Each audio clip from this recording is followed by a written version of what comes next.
Say, Marge, look at that sour-faced guy over there. Wonder what he's doing in the women's hat department. I'd better go see what he's looking for. Maybe he'll be up to something. Were you looking for someone, sir? Yes, a salesperson. I want to look at some blue hats. Well, don't you want to wait till your wife comes, sir? No, just bring me some blue hats. What shade of blue, sir? Don't you think we better wait till your wife gets here, sir? Why does she have to be here? Well, I just thought, sir, that we could, find a becoming shade if she were here and get the right style for her. And Never mind that. Just bring me the hats, will you? I'll pick out a good one. I always buy her hats, and she never comes with me. This way I make sure she doesn't spend a lot of money on silly hats the way some women do. Now, will you please bring me some blue hats? Which only goes to prove that it takes all kinds of people to make a world. We'll be learning about some different people on this excursion in science, but not, I hasten to add, of the type we just overheard. We'll be considering the ethnology of the Pacific area, so our science reporter tells me. So I'll just introduce Emerson Markham and leave our getting acquainted with the people of the Pacific to him. Thank you, Bob Stone, and how do you do, everyone? I recently had the good fortune of talking with Dr. H.L. Shapiro, chairman of the Department of Anthropology at the American Museum of Natural History, about the peoples of the Pacific. He told me many interesting things about them, and I'll be glad to tell as much of the story as I'm able in the time we have available. It's a vast subject, though, so we'd better limit ourselves to the island groups in the Pacific, where the men in our armed forces have been fighting. First, it might perhaps help to give you a geographic setting of the islands. It would indeed. If I remember, there are plenty of them. Indeed, there are. Thousands and thousands of them. Some in thickly clustered groups or archipelagos, others isolated and solitary, hundreds of miles from another speck of land. They range from huge islands that are continents or subcontinents like Australia and New Guinea to tiny coral reefs, hardly rising above the surge of the sea. Some are rich in vegetation, actually jungles. Others are dry, desolate, and barren. I begin to wish I'd brought along a map of the Pacific. Well, I'll try to draw a mental picture for you, if I may. Between the Malay Peninsula and Australia, the closely studied islands give the appearance of a huge causeway connecting the Asiatic mainland with Australia. These, with the exception of New Guinea, constitute the East Indies. The Philippines, although not in a direct line, are essentially part of this island pathway, lying a little to the north and paralleling the Indo-China coast. From this chain of close-set islands, two separate lines emerge. The northern one, stretching eastward on the level of the Philippines, is known as Micronesia and includes the Carolines, the Gilberts, and the Marshalls. The southern line begins as an extension of New Guinea and leads in a southeasterly direction. These are the Melanesian islands. To the eastward, the Micronesian and Melanesian lines converge and open into the Central Pacific and into a region of far-flung and scattered islands known as Polynesia. New Zealand, which lies southeast of Australia and is isolated from the rest of Polynesia, is included therein because of the historical accident of its settlement by Polynesians.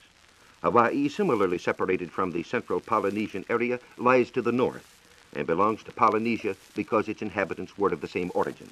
My, that's a powerful lot of geography, Emerson. It's important to keep in mind the geographic relationships of these island areas, since they explain the distribution of the various races to be found in this part of the Pacific. Just how do you mean? Well, in the first place, they all connect up with Southeast Asia, particularly the Malay Peninsula. It is almost as if the Malay Peninsula were like a funnel through which people have been poured into the islands beyond, spreading out as they moved away. Dr. Shapiro says there is every reason to believe that all these islands have been settled by migrants from Asia in a number of distinct waves at diverse epochs in man's history. Well, now, how about a look at the people in this part of the world, Emerson? The islands of Micronesia and Polynesia are small and widely scattered over great distances. Consequently, they must have been difficult to discover and to settle, requiring a high degree of maritime skill and a substantial development of seaworthy craft. They would not be likely to be populated by people on a low level of culture either. In fact, both Micronesia and Polynesia were settled late in Pacific history. Polynesia not until after the birth of Christ. What are the Polynesians like? Well, they're a tall, well-built, handsome people. In skin color, they range from a light brown to a complexion slightly darker than that of a brunette white. Their hair is straight or wavy and is carefully groomed by the women who wear it long and scented with coconut oil. Their lips are moderately full, and their noses are on the thick side, but not flat. They are distinctive and easily recognizable among the other islanders of the Pacific, so that by definition, the islands they inhabit are known as Polynesia. What sort of people are they? I mean, are they friendly? Yes, Bob, they are. They appreciate kindness, and more than return in their own way any service you may render them. Dr. Shapiro told me that on one island, when he was doing some scientific work, he had occasion to nurse a young man who had been suffering from a severe infection. He was able to help him from his store of medical supplies. The young man's family was so grateful that for some months during Dr. Shapiro's entire stay on the island, they brought to his door each day an ample supply of drinking coconuts and fresh fish whenever it was available. They wept on his departure, and when Dr. Shapiro visited them 4 years later, he was greeted as an intimate member of the family. Well, they certainly don't sound like people you usually think of as natives. You mentioned coconuts and fish. Is that their diet all the time? Well, the Polynesians are great fishermen, and much of their diet does come from the sea. They were so adept at fishing that they have retained almost unchanged their fishing gear. Nothing we could offer was as good for the purpose. And the coconut tree enters deeply into the economy of the Polynesian, as it does elsewhere in the Pacific. From the dried meat of the nut, they make copra, their most important cash crop. From the fiber, they make cord. From the fronds of the tree, they weave baskets and sunshades. Their houses are sided with coconut leaves. They sound like interesting people. I wish we could talk more about them. But we'd better, in view of the time element, go on to someone else. So how about the natives of Australia? Australia, Bob, is the home of one of the most interesting races of man now living. They number some 10,000 individuals and are primitive physically, with a narrow shelving brow and strongly projecting face. They are almost black in color and have wavy hair abundant on head and body. Their equipment of tools and gears is simple and restricted, although they have the remarkable boomerang. Their life is harsh and precarious. Clothing is scant or absent, and shelter is at a minimum. No, they certainly don't sound very attractive. Well, we've talked about the men of Australia and the Polynesians. What are the Melanesians like? Well, the Melanesians and the natives of New Guinea may be grouped together in spite of distinctions which are commonly drawn among them. They are a dark brown people, usually with frizzy hair, broad noses, and protruding faces. They are sometimes called oceanic Negroids because of their resemblance to African Negroes.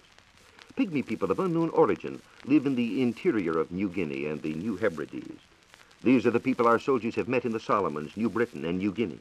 By our aesthetic standards of physical beauty, they fall far below the Polynesian, although many of them are strong and robust. I think I prefer the Polynesian. Sounded like a pretty clever fellow. Yes, well, he is, Bob.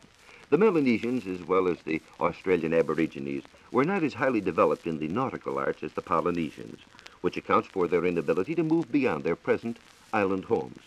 To reach these islands, no great skill was required, since they are large, high islands, often within easy reach of each other.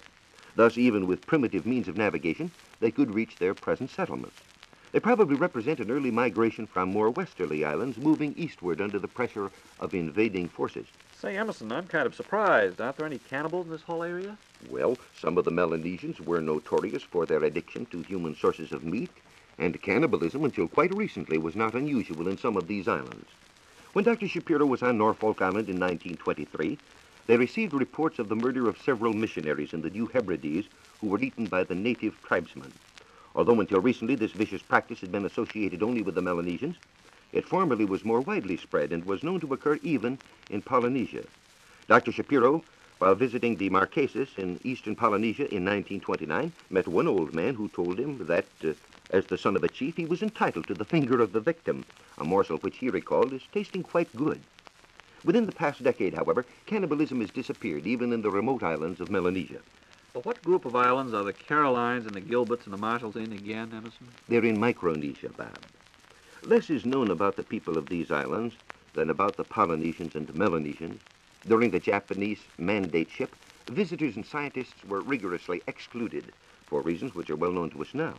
The Gilberts and the Marshalls, as well as many others of the Micronesian group, have an interesting physical structure. Oh, how do you mean, Emerson? They are coral in origin and rise only a few feet above sea level. The islets themselves are strung along a reef enclosing a lagoon. On the seaside, along the outer circumference, the reef falls away into the sea like a submerged precipice. Landing, consequently, is extremely difficult because the swells of the ocean break heavily against the coral wall of the reef and frequently upset small boats when handled unskillfully. I see. And what are the Gilbert and Marshall Islanders like? I mean, personally. Physically, they approach the Polynesian in appearance, and much of their culture has similar characteristics. but the material poverty of their low coral islets has inhibited the development or the maintenance of a rich culture. The Gilbertese used to be famous for their armor, woven from coconut fiber, and their weapons studded with shark's teeth. A high degree of maritime skill is essential to the inhabitants of these islands.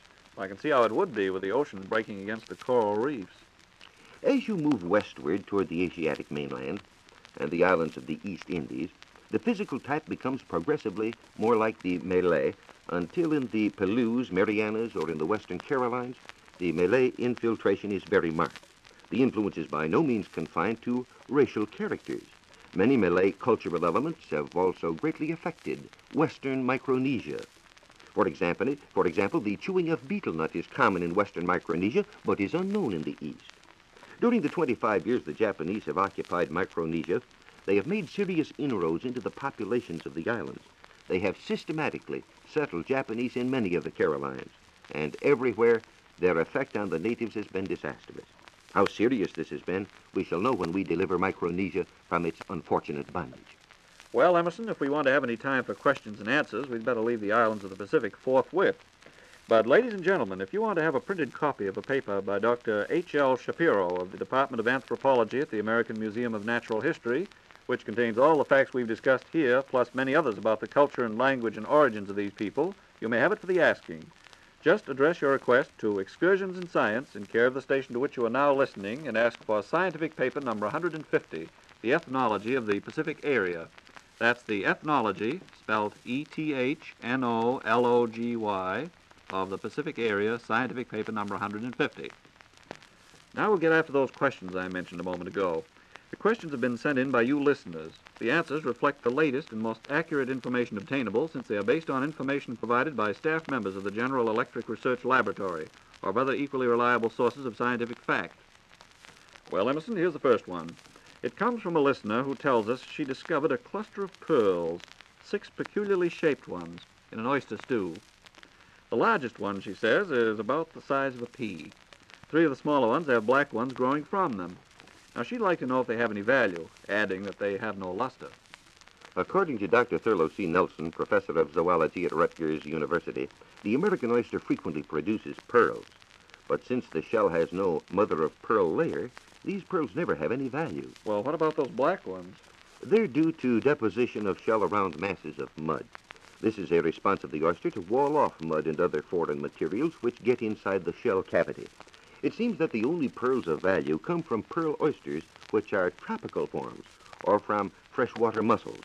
None of our edible oysters produce pearls of any value. Well, and now we hear from a friend who asks about the use of broken glass. She wonders if anyone has found a method of melting and reusing glass which has been disposed of, like tin cans.